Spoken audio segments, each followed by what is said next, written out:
And we have a case of that going on here between my buyer and my favorite lender who happens to speak Spanish. My buyer speaks English but prefers to speak Spanish, so I knew to put him together with the best lender I knew who also speaks Spanish, Gustavo Segura. And we're both here with Patricia.Castillo. Today we're here at our homebuyer seminar every Wednesday, 5 p.m. I put Gustavo ahead of Patricia because Gustavo's financing my escrow. He's more important. Patricia's not as important to me today. Gustavo, how are you? Do you mind having Patricia listen in with us? Yeah, no problem. Thank you for joining us, Patricia. Oh, thank you. Thank you for having me. Patricia, nice to have you in between your listing appointments. Now that you're all that in a bag of chips, nice to have you with us this week. I'm glad to be here today and every week. So how about the market, huh? What's going on? Yeah, it's still busy on my side. I think one of the things that we wanted to cover was, after we talk about your scenario, of course, is, just the cost of home ownership. I've been talking to some people recently that are thinking about selling because at the time that they purchase their property, the type of loan that they agree to, now it's something that's not sustainable. So that's one of the things that you really have to look at when you're getting pre-qualified, what the terms are, and you want that payment to be sustainable for you for the future. So it's good. I've been going on a couple of listing appointments that, these homeowners are thinking about cashing in on their equity because the prices are still holding steady.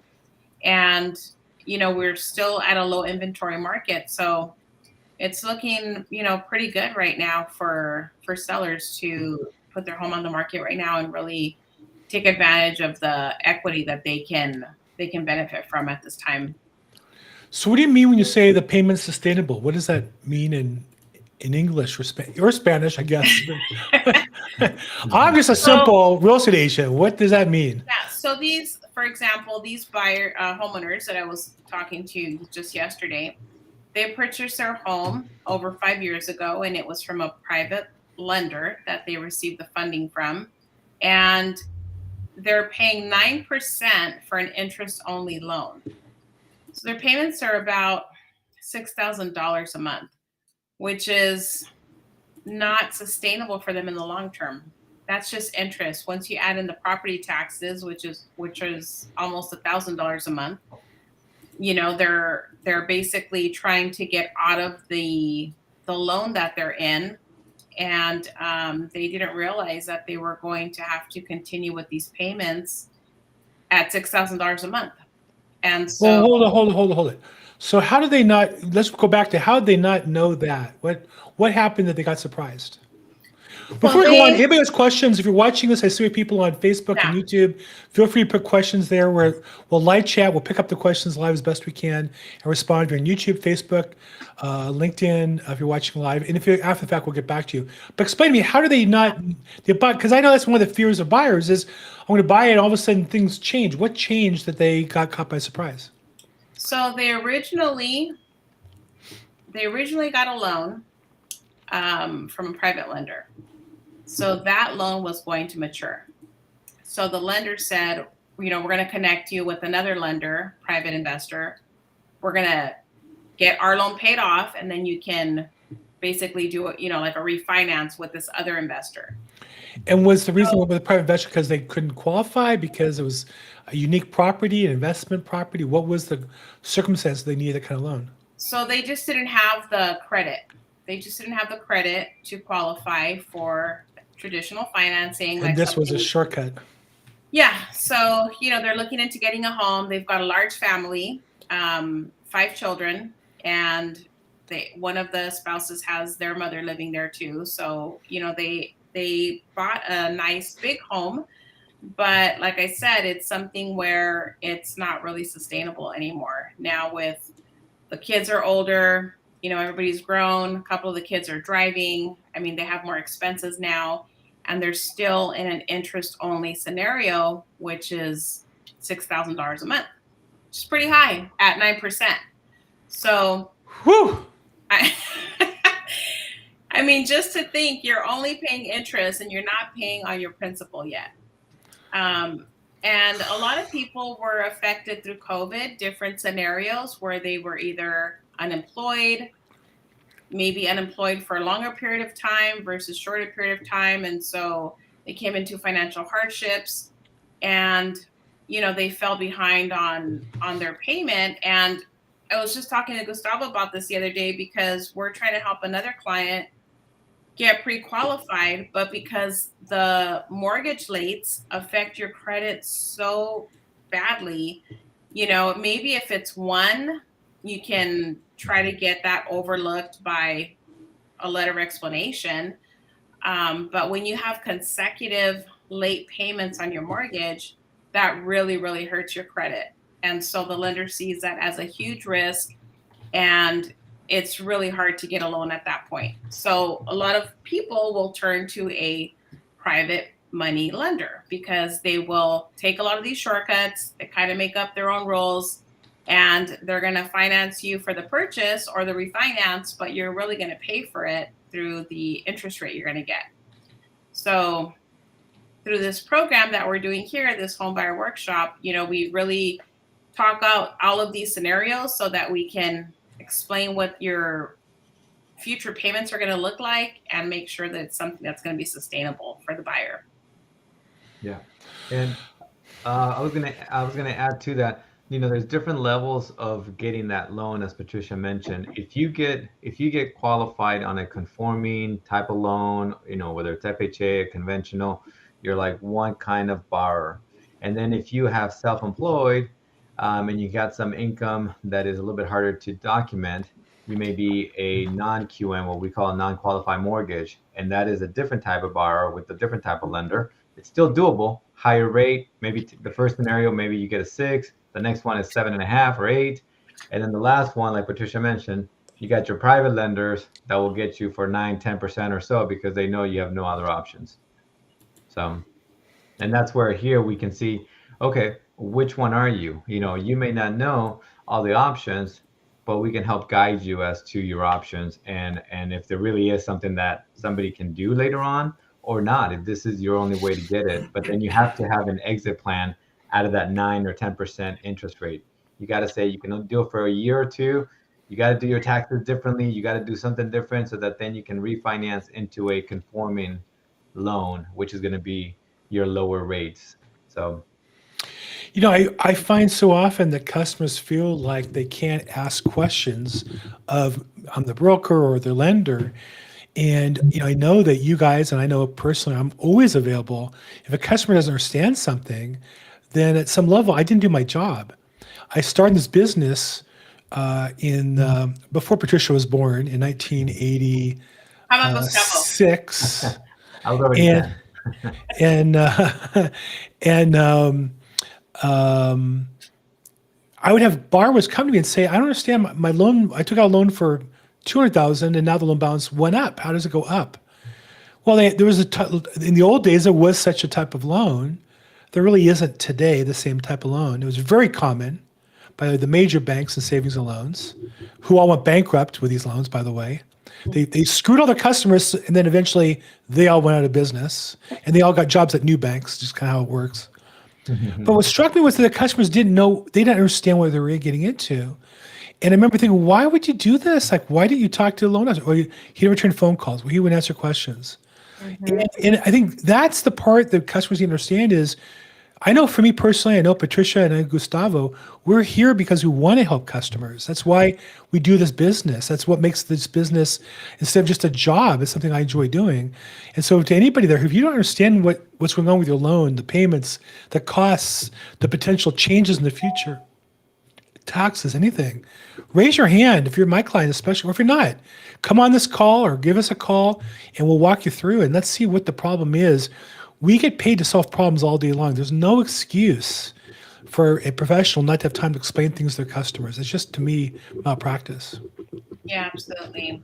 And, I've heard, other agents in the business, they're just kind of rushing through paperwork. They're rushing through different processes and not really taking the time to explain everything so that the customer feels not just comfortable, but also, educated and empowered and informed, right? Because Yeah. when you're informed, then you feel like you're making a confident decision, and you feel like you have that knowledge that's backing your decision. Right. Yeah. Other than that, you're kind of going into it blindly and feeling, insecure about it. And nobody should go into a deal like this blind or insecure. It's not acceptable. It's just I don't know how else to say it other than that. It's just not acceptable. Yeah, and I mean, it is a very scary process because of the amount of paperwork or the amount of guidelines and federal guidelines and all these different things.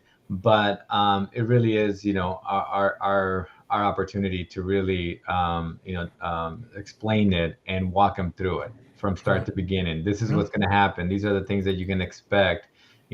Share when you really get down to the loan estimate and the closing disclosures.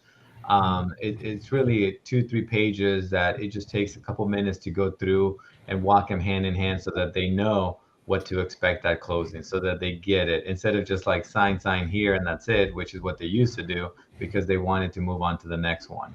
And every person should feel like they're signing and feel good about the whole process through the cost that they spent, why that they spent, $8, $10, $12,000, where did that money go?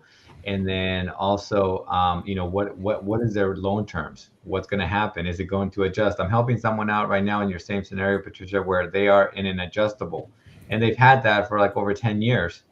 And now with the rates going up, I mean, they're just paying such high rate, and they knew they were an adjustable, but they didn't know how to get out of it. They didn't know what to do, and it's unfortunate. But this is why we do these kinds of webinars to make sure that people can raise their hand and we can explain them and make it a little bit easier.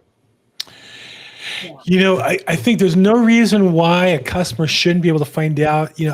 I saw a recent article I'm going to share on the screen here. There's just such nonsense. I think that customers assume they're going to be taken bad to take care of. This is Business Insider, and this is an article they wrote. Real estate agents, of which I'm one, are tacking ludicrous junk fees onto every house purchase. I said to myself, well, how many lies are there in this headline? And I'll count them. Number one, real estate agents aren't tacking on fees on it. It might be that at some real estate brokerages, they add on fees. But as a general rule, it's the broker who is in the contract with the customer, not the agent. The broker has to approve that process. Agents on their own just don't make up those rules or that process, number one. Number two, tacking means like as if we just stick it on the end of your bill without you knowing about it. Everything we do in real estate is in writing an estimate in advance, whether it be a loan or when we buy a property. I know personally, I just did a listing last night. I always give the seller an estimated net sheet of what the fees are. There's no tacking on fees. You should always get a written estimate of what the costs are and the expenses are. Ludicrous is judgmental. Junk fees, well, there are companies who charge maybe a lower commission, but they charge a admin fee. So they might, instead of 6%, charge 5%, but add a $400 fee. And that might save you money because the percent they're knocking down might be $1,000 savings. They charge $400 more. You're netting the $600 savings. That's a way to price themselves to be competitive. And this is onto every home purchase, and that's just not true. I've never added any junk fee on any home purchase. Personally, I know there are agents that do or companies that do. I don't. My point of all this is to say that you as a buyer or seller should expect in writing, signed by the professional, an estimate of the all the expenses, as well as the monthly cost if you're buying a property, which would include the mortgage and the taxes, the insurance, if there's homeowner association dues, by law from the lender and by good practice by the agent. And if not, ask them for that. There's no excuse for you to be surprised by anything. So Right. anyhow, I'll get off my soapbox on that one. No, definitely. And we're required to do that within 3 business days after getting your application. So we're supposed to hand out a loan estimate. And I think, if you guys would like, maybe next week, I can do a loan estimate. I can share a loan estimate and just, blur out all the personal information. But so people can see the fees, the type of fees. They'll be able to see prepaid. They'll be able to see the home insurance, the property taxes, the escrow fees, all those kinds of things. So they get to see this is what we're walking them through so that they understand that $6, $7, $8, $10,000 is not going to Patricia's pocket. It's not going to my pocket. This is going to your escrow account. And that's usually what it is. About 30% of those fees are going into your escrow account. And then you got another 30% that may be going for escrow. And, we can show them how it splits up. So I can definitely share a loan estimate and a closing disclosure as well so that people can see what kind of fees we go over. I thought it goes to Patricia's pocket. It doesn't? Those are my hidden fees. Yeah, this is junk fees. Those are my ludicrous fees I'm tacking on. Oh, your Lucas junk fees. Yeah. Yeah. If only. Wouldn't that be nice on every deal? Yeah. I mean, it wouldn't be because who wants to do business that way? But well, that's how Patricia pays for that very fancy living room and view In she my has. office. Yeah. Yes. Very nice. Okay, and how about the interest rates? We're staying between that 6 and 7. It's been stuck on that number all year long. For all the excitement we had at the end of last year, it seemed like this year it's just boring, constantly between. Let me get the right numbers here. 01, 01, 2023. All year long between 6 and 7%. Just the whole year. That reaction period, up and down, up and down. A new report comes out, we react to it, and then it just kind of adjusts, But I do think that over the next 2 months, we're going to be seeing some lower rates. So within inflation, there's different sectors that they're measuring, and it's already showing that a lot of those sectors are coming down, but we still were waiting for shelter, which is the housing part of it, to come down, and it did. But then all of a sudden we had weird things like the used car market. It catapulted to a 4.4% change. It was just crazy. And that's because people were not buying new cars, and then they quickly switched over to buy used cars. So that's going to go away. So when that goes away, it comes down. So we are going to see rates to slowly continue in a downward trend. But at least we got a little bit of consistency, I guess you can call it. Yeah. Exciting times. I think it's going to continue exciting.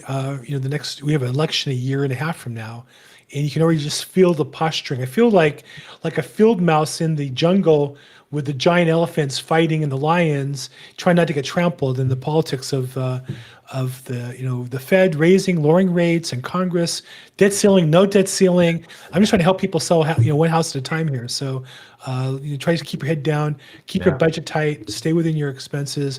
Don't buy a new car and spend. The average new car payment is over $700 a month. Yes. Yeah. What the heck? Yeah, I saw that too. It was close to $800. It's just unbelievable. I remember that one client we had. Almost $2,000. Late last year, I think. Yeah, their car payment was $2,000 a month. Yeah. I had one who had a prospect I was working with who had a car payment of like $1,250 or $1,300, and in my mind, because he told me he needed it for his job, he's a security guard. I imagine he had like a Ford 250 cab with maybe he had like a locker with, because he's in security, maybe he has to keep guns and equipment in the cab rather than the trunk or something. And for that payment, I'm thinking, it must be like a really tricked out. And then I walked by and it was a fairly ordinary SUV, and I thought, $1,250 a month for that? Are you crazy? So let's keep our budgets in mind. Let's buy a house, make some money in depreciation, and we all get rich on that, right? Yes. Yeah. Okay, well, Gustavo, thanks for good work with my client. For those guys who don't know, I met Gustavo through Patricia, and he's been helping us and our team and helping on these calls. And I had a client who I thought was just the perfect fit for him, and really he did a great job and helped the client get into escrow. So to me, he helped my client get the house sold, and it turns out the buyer's mine as well. So thank you, Gustavo, for your help on that. Really appreciate it. And even though I speak a little Spanish, enough to make a Spanish-speaking client feel comfortable that I respect them and care, I can't do business in Spanish. Gustavo doesn't have to. That's not his only language. But I do think there are customers who are just more comfortable, even though my client speaks perfect English. For whatever reason, he's more comfortable doing business in Spanish. And so he got introduced to some of the wrong lenders, and he found the right one, and we're happy and we're moving forward, right? Yeah, exactly. And sometimes that's how it is. They're an older couple as well, and I can certainly understand that. Having that fear maybe that they're going to miss a word or something, and it's such an important thing for them to be buying their first home. First home. Yeah, so that's why, when they ask me certain questions, I'm like, yeah, let me help you out, or here, let me Yeah. walk you through it. Jump onto the computer, do this, Yeah. because I always think of it as my parents too, and I'm like, hey, I would want somebody to take an extra 5 minutes to help them out instead of just telling them to call someone else or just not even do it and just sign. Right. So I had a couple text messages from him, and I was like, yep, you're in the right path. Go ahead and hit that button. That's what that means, and go through it. But you know what? That's just part of the nature, I guess. You just got to do it sometimes. Yeah, they couldn't do e-signing, and you were able to walk them through it, which Yeah. really it wasn't. I mean, not disrespectfully, you didn't give them any special technical support that I couldn't have. It was you made them feel comfortable and confident enough to give it a try, make a mistake, get it fixed, and Yeah. get it done. So Exactly. good job, Gustavo. Thank Yeah. you so much for your help. Yeah, no So, problem. Thank you. my words of wisdom for the week are: if you have a customer looking to buy a house, or if you're looking to buy a house, have some questions, talk to a great lender. We got one right here in Gustavo. Thank you. Gustavo, last words for the week. Yeah, definitely shop around. I keep on seeing. I just had somebody else that came to me, and they're right now the way the lenders are making additional money is through fees and lender fees, points, and it's unnecessary. And I'm looking at these points, and it's just money. That money is going away. That is not going to escrow. That is not going to to your to pay for the transaction. It is just going directly to the lender's pocket. So definitely you want to make sure you shop around and you check out things. I'm playing a little Smokey Robinson shop around the background there. Probably we're getting flagged by Facebook for a copyright violation, but you better shop around Yeah, I and, love and his music. start your shopping around with Gustavo. You won't go anywhere else. yeah. Thank Sorry, you. Patricia Castillo from the 562. The 562. Yeah, I just want to, just let everybody know, even though, we all like to buy ourselves a nice little something every now and then, really just if you're looking to buy a house, if you've even thought about buying a house, the moment that you start thinking of purchasing a home, really, make sure you're taking care of your credit. It's so important. That's really going to get you through to the next stage, which is going through the loan application. And you really want to reward yourself with the best interest rate that you can possibly get. And it all starts with taking care of your credit and living within your means and not overspending and not, opening other accounts that you really don't need just to get the, it's like that bait that they get you at the sales counter when they say, do you want to open an account and save 20% today? And it just sounds like an amazing deal. And so you hear people say, yes, I'll open an account. But you really, you're going to pay more in the interest than you are the 20% you're going to save that day. So I'm so with you on that one. No. I'm so going out on credit cards. I'm going to save money on gas cards. I used to drive a lot, and so my head strategy, I'll get a gas card for each of the companies so that I'll save, each one. Well, if you have enough new ones, they none of them want to mail you bills. They all want to be electronic. It goes to your spam. You don't pay it. Now you have a late fee charge of $25, Right. interest of 2,000%. So your 5 cents a gallon you save just went down the drain. So no, just tighten up. Keep it simple. As Dave Ramsey would say, beans and rice, beans and rice, beans and rice, and get within your budget, pay off your debts, and get to the wealth management, the wealth accumulation side of things. Yeah. So that's my advice for the week. Patricia, as always, thank you. Gustavo, thank you. And thank you for helping me with our mutual client there in Palmdale. And for the rest of you, we do this every Wednesday at 5 p.m.